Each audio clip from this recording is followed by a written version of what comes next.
episode 92, and welcome into the Bench is Cleared podcast. We cover the best rivalry in all of sports. I'm Tyler Coe, representing the Los Angeles Dodgers, who have clawed their way back and are only down 2 games in the series. 3-2 right now. I am Jesse Gutierrez, and I represent the side of the NL West Division champions, San Francisco Giants, but mostly my second favorite team, the Atlanta Braves. Yes, you're a big Braves fan. You're a big one of those assholes doing the bullshit all game. Yep, that's you. If racism works, then let's make it work. Let's fucking go at this point. All right. That's a horrible take, but it's yours to make, I suppose. Let's just jump into it. Reflecting on before the game today, I was doing a little reflecting while I was driving, and I was like, man, when we previewed the series, I was like, I'm not that worried, but I feel like I should be because that's when they play better. And I kind of wish I just would have said, like, I'm scared to death. The Braves are going to kill us. Because it hasn't been good. It hasn't been terrible. What's been terrible is the Dodgers have had so many missed chances, and those first 2 games in Atlanta, Dodgers could have very easily won both of those games. And tonight would have been the clincher. But they didn't. They didn't. There was the big base running error with Chris Taylor, and then guys from Atlanta just getting hits. And the biggest thing is the Dodgers were not getting it done with runners in scoring position. That's what it is. People can make excuses all they want, the injuries, the whatever. The fact of the matter is the Dodgers left 19 guys on base in the first 2 games, something crazy like that. You're not going to win very many ball games. It just made it look so much worse that they were 1-run games. If the Dodgers, only had 4 hits or whatever it was and left so many runners in scoring position and lost by 5, it kind of makes it easier to swallow in a sense. You know what I'm saying? Right. So, I mean, those 2 in Atlanta, they were heartbreakers. They really were. And then game 3 rolls around. The narrative kind of starts going, well, they were down 2-0 last year, and look what happened. And then game 3, they get the win. Everything seems great. Hopes are high. Because then you're thinking, man, if they just tie it up and it's, they win game 3 and now they win game 4 and it's 2-2. I mean, that's a whole different series. But then they don't. The team just if they won the game, then they would have won. But if they lost, they lost. Yes, but hard-hitting analysis here. You know what I'm saying? I'm coming from a place of emotion as a fan. You wouldn't know what that's like right now because you have no dog in this fight. Oh, I do. Oh yes, I forgot. Braves fan. Braves fan. Big Braves fan. Yeah, I mean the bats kind of showed up in game 3 and then they just died in game 4. And that's what makes everyone a little bit worried for game 6 after tonight, because it's been the story all year. You've loved to point it out all year. I love is my favorite stat. Dodgers, the bats come to play. The next day, they're just dead in the water. So tonight, Dodgers win game 5, 11-2. What was it, 16 hits, 17 hits? I wasn't even paying attention because I was too busy yelling and screaming because I was so happy. Right. And I just think it's different this time. I think these guys are going to be playing inspired.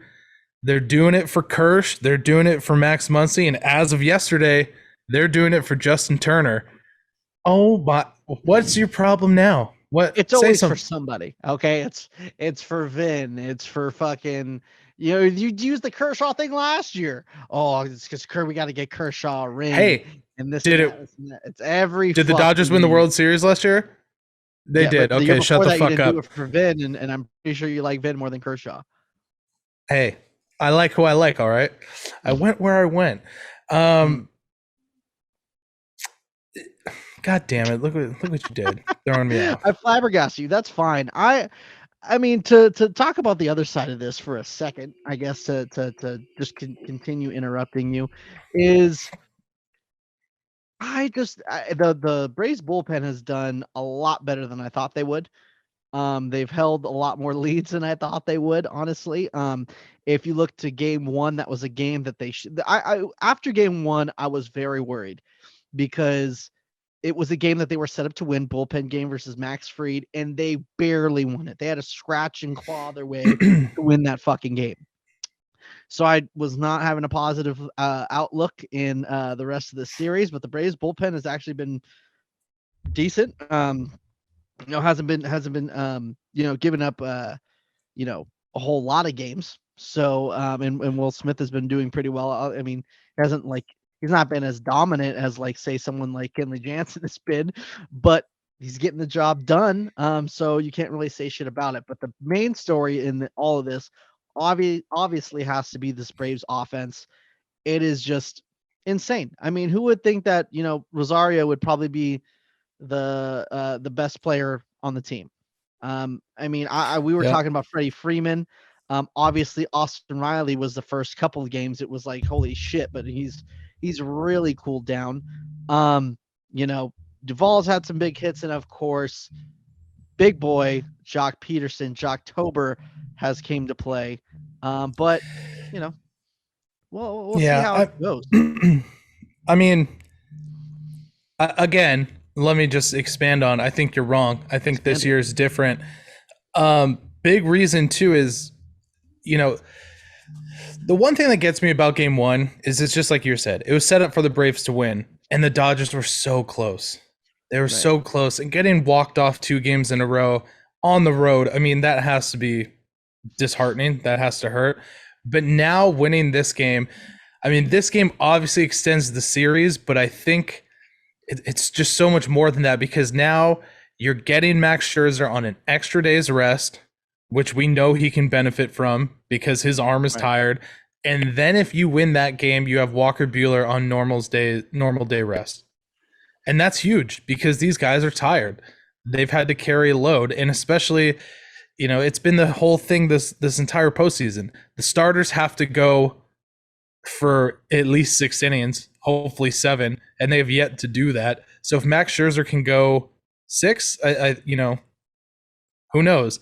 And the other thing about this series now is I think the pressure is all on Atlanta.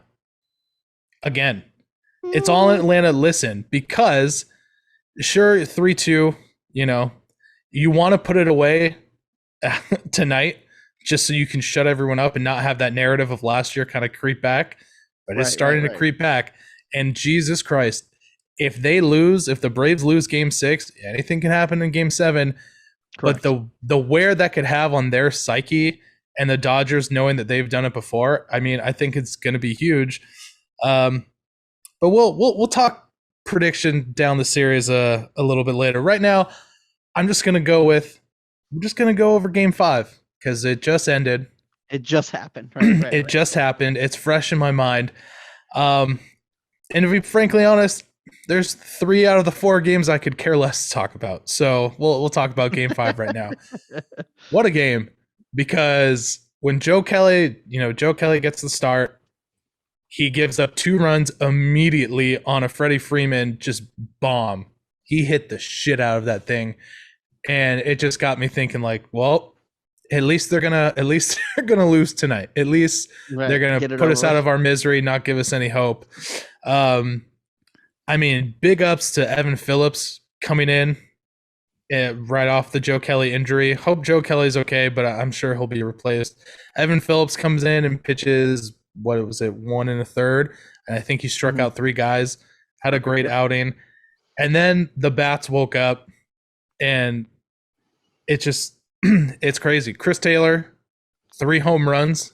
Chris Taylor woke up. I'm not sure. I mean, AJ Pollock also had 2 home runs. He did at the end. Yeah, I mean, every Dodgers starter had a hit. Cody Bellinger had 3 hits. So let's relax. Okay. Not every starter. Will Smith didn't have a hit, but that's okay. You might be right. I might be. I'm looking at the box score. You are right. Okay, you are right. Yeah, I don't have a great memory. I'm just I know I do. Fortunately, know how to read at least a box score. So that's good. Mm-hmm. Yeah, that's probably the minimum requirements. One thing that I think that needs to be said, which is very unfortunate, is how good this Dodgers bullpen has been, I keep thinking, oh man, they've seen this Dodger bullpen like every fucking day and every single guy. You think eventually they would get tagged, and I mean, it could happen in Game 6 or 7. I mean, I did predict it was going to be Braves at 6 or 7. I couldn't narrow it down, because I was like, there's no way this Braves team can sweep them or beat them in 5. But um, I don't know. It's crazy that first of all, I hate bullpen games. Bullpen games are such bullshit, and I hate them so much. But I mean, to win this bullpen game is against Max Fried. I mean, it is huge. I mean, I think that the Braves really need to double down. I think they need to do it tomorrow, because we saw that. Because Ian Anderson didn't have a great game in game 2, so Ian Anderson's going to need to go deep. But and we saw what happened with Charlie Morton in game 3. So yeah, very disappointed to not close it out today. I bet you are. I bet you are. Yeah, I mean, it's a series now. After the first 2 games, you kind of worried that even though they were close games, that maybe this thing might get out of hand. But yeah, it's a series. And again, dude, Albert Pujols had 3 hits. Cody Bellinger had 3 hits. And then obviously Seager and AJ Pollock. But going forward, now because of the Justin Turner injury, AJ Pollock knows he's playing every day. Which, right, for a guy like that, I think that's going to help him. And I mean, obviously he looked great today. I don't think you're going to see, I mean, you might even see more of Gavin Lux now, because you don't have Chris Taylor to kind of rotate. Who replaced Justin Turner on the roster? Andy Burns. He's a utility guy, but it makes sense. He's a right-handed bat. So no McKinney, no McKinstry. And I think you would have probably seen Zach McKinstry if he weren't a left-handed bat. Correct. I think that's the biggest thing. I get it. Right. But now, the other thing going into Game 6, another big thing is, are the Dodgers going to replace Joe Kelly?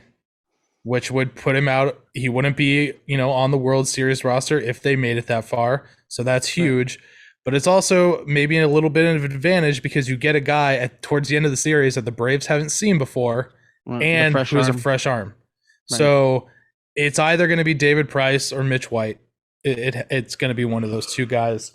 So righty, lefty.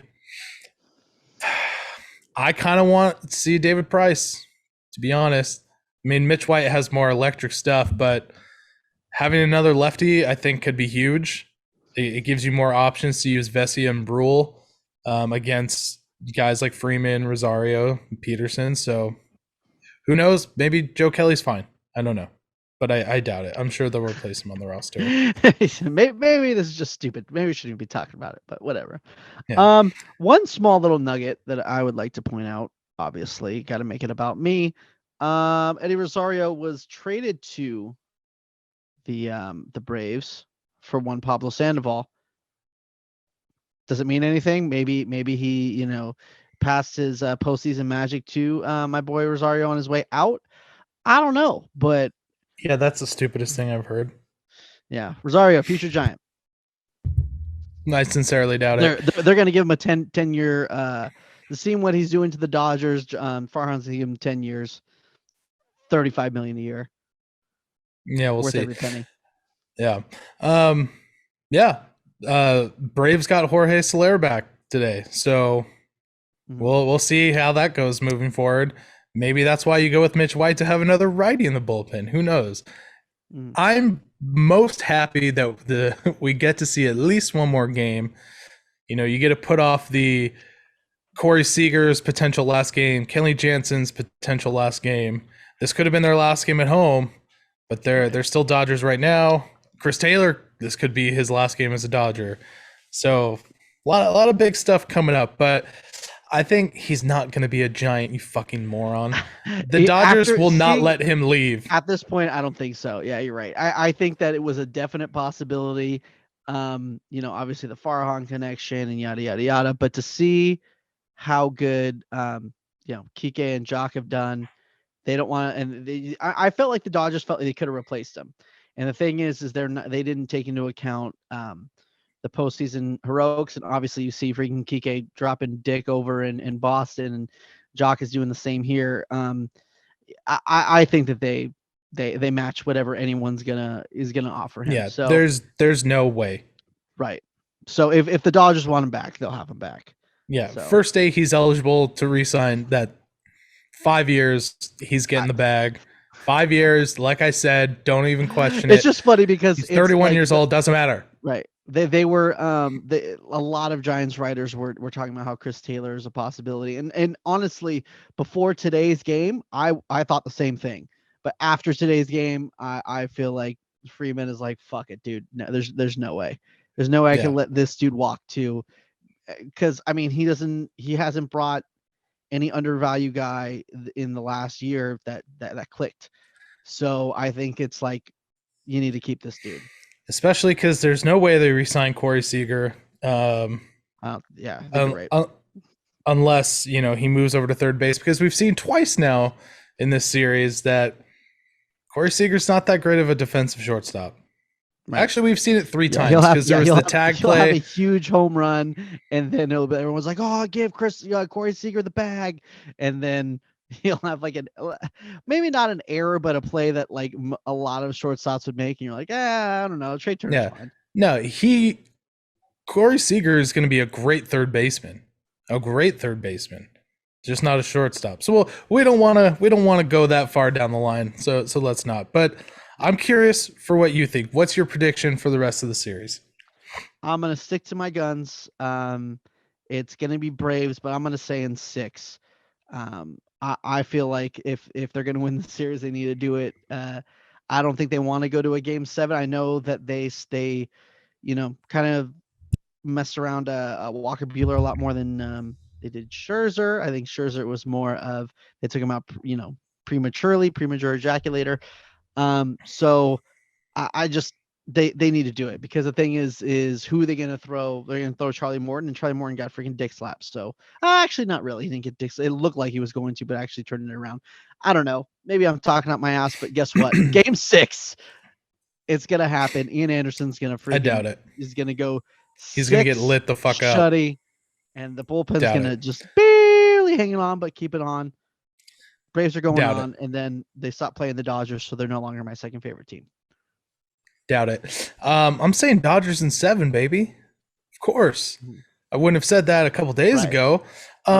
Also, real quick, just want to give a shout out to our boy Brooke on the Blue Heaven podcast, Dodgers Nation, because I just get him, because he's negative as shit, and I love it. Because that's how you express emotions as fans. You say the season's over, you say game over, and then Cody Bellinger hits a huge home run, and suddenly it's not. But that's how you vent frustration. So anyone with that positivity bullshit during those tough times, I don't want to hear it. I don't want to hear it's okay, guys, we can still win this. We got big bats coming up. No, it's game over, season over. Yes. And then you can talk shit to me once the game's over and the Dodgers won and call me an idiot. That's fine. Yes. Tyler is just a negative Nancy who likes big chains. That's just the way he is. 2 chains. So it's Armenian genes, Yeah, I mean, I feel like there's so much stuff we didn't talk about just because it happened a couple games ago, and we're on this emotional high. When it's postseason, it just so many things change. I mean, you go to after game 2, and it was Dodger fans are on the ledge, ready to jump off, and they're done. This team sucks, and all this kind of stuff. They win 1 game, and it's we got this. It's no big deal at all. This and this and this. Then after game 4, it was like, it's over. Nope, that's it. We're done. I'm so fucking over this. This is so stupid. And you're like crying. You're about to take your ball home, and then all of a sudden you win 1 more game. Goddamn right, baby. We're back in it. No, the thing that I was talking more specifically was, you have, the Chris Taylor base running error. You have that ball that was smoked at Chris Taylor or at Corey Seager in the shift that is questionable if that, could have been gloved relatively easily. You have the Gavin Lux. It would have been easy, but it could have been done. Right. Yeah, you have the Gavin Lux ball in center field. Then following the the missed strike call. So there's just a couple things, and the Gavin Lux strike call? thing. Yeah, right after Lux missed that ball, it was Bueller had 2 strikes, throws a perfect strike that wasn't even close to being out of the zone. Are you about to cry about your little check swing? No, Anyways, I was just told that if you complain about something like that, you're a crybaby bitch and you're continuing to do it. oh, I'm So not complaining. I don't I'm know. just saying those are things that change the Sound like- game. I'm not complaining. It seems like you have a weird haircut and you're asking for a manager right now. That's what it seems like. Okay, relax. Yeah, I think the biggest one that stands out really is the Gavin Lux one, because if we Right. didn't come back and win that game, holy shit, is he gonna get dragged forever in LA? So Right. he, you know, Cody Bellinger saved that dude's fucking life. And to be perfectly honest, I don't really want to see Gavin Lux near the field right now unless he's pinch running for Albert Pujols. So Which there's is that. really weird. This is really weird to me. I don't know. Maybe someone can explain this to me, but it's really weird to me that you got a Gold Glove center fielder, and you put him at first base, and then you put Gavin Lux, who's an infielder, and you put him in center field. I know that you've had some weird things with Will Smith with the stretch out at first base. You got the Sheldon Noisy, not stretching. So I get why you have that, in the back of your mind. But I would rather have a defensive liability at first than in center fucking field. That is like one of the most important defensive positions in baseball. That and shortstop and catcher. Yeah, but I get it because Lux is in there against right-handers, and Lux, they're using him for his bat, which his bat hasn't really been all that much anyway. But Pujols can't. They're not going to put him in against right-handed pitching, and Bellinger's just hitting. So I Bellinger's understand just that. going to. Well, My thing is, why don't you switch Bellinger and Lux? Put Lux at first base. It's got to be easier to learn first base than center fucking field. I totally understand what you're saying. I totally do, because I've thought that same thing. But then I go back and think they sent Lux down to learn how to play outfield during the regular season to give them some more depth, because first base depth wasn't an issue. And then Max Muncy gets hurt the last day of the season. Now it's too late. You can't teach him first base now. I think It's too fucking late. And not only that, but why not put him in left field where you put all the defensive liability outfielders? You put him in left field. You don't put him in center fucking field. But this I understand as well, because you have 2 great outfielders flanking him who can make up some of that room. So you're shortening his scope of where he's actually going to be playing. Like you've seen, I've heard it so many times in the postseason, them pulling the bad news bears like Kelly Leak, like Mookie taking a ball or Chris Taylor taking a ball from him, because they're trying to shorten his range. So that's why he's in center field. It just didn't work out. I mean, it worked out until it didn't, and he missed that fucking ball. I know. I a lot more balls are for a center fielder than a left fielder.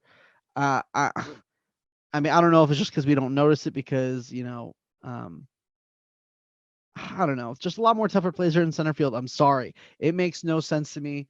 Why he's not in left field, but mainly I'm sorry. But if you just have him spend a full day picking at first, I would rather that than you putting a dude in center field who can't play the fucking position, who you've seen not be able to play the position during the season. You think of a playoff game, well, let's just do it. I mean, don't get me wrong. When I see Gavin Lux in center field, I'm like, let's fucking go. Let's go, boys. But it's just stupid. I just want to say one thing real quick. First base isn't as easy as putting someone there for one day and like, okay, I'm going to throw you some short hops and you figure it out. It's not that fucking simple. I think it's that would be more simple than playing center fucking field. They sent him down to the minors to learn how to play center field. And guess what? And he got game experience in center field. It does matter. Because he still can't track a fucking fly ball. Okay. I'll give him the benefit of the doubt a little bit. I'm not saying that it's easy. I'm not saying that it's easy or like, oh, how can you not? It's very fucking hard to play center field, but that is my fucking point. I get that, but center field is one of the hardest positions in baseball. Let's just be clear. That ball him dropping that probably had 80% to do with the sun. You saw with Mookie and Jock Peterson, 2 balls hitting to right when the Right. sun was like at its I highest knew point. that. They had no Right. fucking idea where the ball even was. So Right. Throw that play aside. How many plays in center field has he misplayed or had an issue with besides that one in the sun during the season? A lot. not really. There's a I mean, he did have one bad one in left field. And the other thing too is they're saying because he's a second baseman, the angle is closer to what he's used to seeing the ball come off the bat. And I mean, those things matter. They I do. could see that maybe, but I'm Believe me, sorry. I understand what He's you're also not saying. an infant out there. He's a professional baseball player who plays he plays the infield by trade, so he's used to bounces. I mean, I'm sorry. It's a lot easier to go to first base with a weeks of training than to learn center field for a major league baseball team. I'm sorry, but Well, I first of gotta all, go there. you said a day's worth, and we saw what, just throwing someone out there with Will Smith did. So the Right. other Well, thing I'm too is sorry. He's used to, but the thing is Will Smith is not used to stretching and doing that sort of thing. When you're turning double plays and you're doing, getting a play, you the infield is not. If you could play shortstop, you could play first base. I'm sorry, but you can. You can play that's third not base. You can true. play. That is very Trey true. Turner That is can very play true. shortstop, an all-star shortstop, and then he couldn't play second base. So Because no, it's that's the not throw true. angle. That's your argument is the throw angle, which I can maybe see, but I think Okay. that's something that you should be able to figure the fuck out. All right, Um, I think but this is going first on too long. base, Let's just end it. You're there's no, wrong. there's no throwing at first base. You're just taking short hops. You do that anyways when you're freaking getting ground balls. You're taking short hops and you're stretching. I'm not saying it's easy because, like I said, it's one of the easier things to do. Probably the easiest position to play on the baseball diamond, but still in a major league position, it's a very hard thing to do. But to put someone out there to die in center field is insane to me. All right, well, you're wrong. One last thing. I think the Dodgers in the offseason and in spring training will explore that with him. We'll Right. start to try to get him. And my thing was always like, he's too short. But then I looked it up. He's 6'2". He looks like he's 5'9", but he's 6'2", so he's tall enough to play first base. Yeah. But yeah, enough of that. There's so many things, but I'm just gonna kind of finish it off with, Chris Taylor, 3 home run game. The Dodgers have been lucky enough to see that before, just a couple years ago with our boy Kike in Wrigley. He hit 3. I mean, it's just awesome. Chris Taylor, like I said, I went with the eye test. He had been barreling up some balls that weren't hits, but he'd been barreling up some balls. And Right. what is he batting? What is he batting, Jesse? This series, 529. He is, just like I said, he was my stud for the series, and boy howdy was I right. Pat myself on the back there. Okay, there's 2 more games, Tyler. There's 2 more. Well, I possibly just one more. understand that. There's. Just let me enjoy this. I'm setting up a question right now. I'm not trying to rub it in right now. I'm setting up a question. These next, in your case, hopefully 2 games. In my case, hopefully just 1 more. Who do you think is going to be the biggest contributor? Like, who are we going to be talking about after Game 7 or after Game 6? Obviously, if it's after Game 6, maybe it wasn't that big of a game. But who are we going to be talking about as the hero if it goes right on your side? I mean, I think the pitching. It's just going to be a blanket statement pitching, because if the Dodgers win Game 6, I'm sure Max Scherzer is going to have a huge part of it. And then if they win Game 7, Walker Buehler is going to have a huge part in it. Right. So I think it's going to. I'll even narrow it down more. It's going to be starting pitching, because for the first time this series, we have starting pitching on regular rest, and with Max Scherzer an extra day. So let's see what they can do. Right. There's no excuses. My arm is tired and 3 days rest, whatever. So I think that's going to be the biggest thing. That was the biggest thing going into tonight's game, was just win so we can get to those guys on normal rest and see what happens. Right. To go the other side, because you're not asking the question, so I'm going to ask it myself. On my side, I think it's going to have to be Austin Riley. I think he freaking just dropped dick at home, and he got a little bit of cold going into LA. I think he had a pretty good game in what was the first game of the the LA series, but I mean, it dropped all his averages down to like 100 or something right now for the series. So, I think when he gets back home, he's getting more comfortable. He's gonna be at home. People are gonna be loving him. I think he's gonna have a big game. Game 6, he's gonna be the CS MVP. Maybe co with Jock Peterson and call it a day. I don't. Then Tyler's Ugh. gonna have to wear Giants hat to a Dodger game, and I don't have to do that shit. 100% no. Also, if the Braves were to win, Eddie Rosario is obviously the MVP. So you're an idiot. You're wrong there. But that's throw that not out there in the universe. That's fine. That's not what's going to happen. It's obviously going to be Chris Taylor. Corey Seager has to step his shit up. Also, Trey Turner. Trey Turner had 3 hits tonight. It did not seem like he had 3 hits tonight. I mean, he's not squaring up any balls. But I will say this, and it's just crazy to me how this series specifically, dudes have been running wild, just stealing bag after bag. And man, what a concept. Why can't they do this shit in the regular season? I fucking love it. I love seeing guys steal. I think a lot of reason why stolen bases is down is the injury risk. There's a lot of injuries happening on stolen bases, and I think during the regular season sometimes teams feel like, let's not try to fuck with this too much. Maybe that's it. And then postseason's like, no, that 90 feet is worth a broken finger for this guy who gives a shit. Well, that's how AJ Pollock hurt his hamstring. So that's what I'm saying. It does make sense, but I mean, it's just been fun. Right. And guys are running on Darno like nobody's business because that dude can't fucking his pop time is horrible. Yeah, which is weird because he's like known as like one like a defensive catcher. So I don't get it. Yeah, and Will Smith finally threw someone out tonight, so that was great. Hey. But yeah, I mean, like I said, Dodgers in 7, baby. I think that's what's gonna happen. So what did you predict at first? Did you say Dodgers in 6? 6? Oh, okay. Yeah. Which can't happen, mathematically speaking. But, interesting strategy, Cotton. Let's see how it works out. Yeah. If they would have just won one of those games or both of them. It would have been possible. Yeah. But, it is what it is. But hopefully this isn't the last episode we have with it being meaningful for Dodger fans. Hopefully they win Game 6. Hopefully the next time I'm seeing you guys, it's going to be previewing the World Series that the Dodgers are a part of. Because if the Dodgers aren't in, you bet your ass I don't give a shit and I won't be here. So let's go. Got to win Game 6, and then Game 7, anything can happen. I will not eat that cat poo. But as always, this episode is brought to you by Renovation Candle Company, who's releasing holiday candles today, October 22nd, 10 a.m. Pacific Standard Time. You're listening to the episode right now. They're probably available. Go check them out. Renovation you got all the candles, good Christmas stuff. Holiday stuff better than Mariah Carey's song. It is 100%. Renovation Candle Company.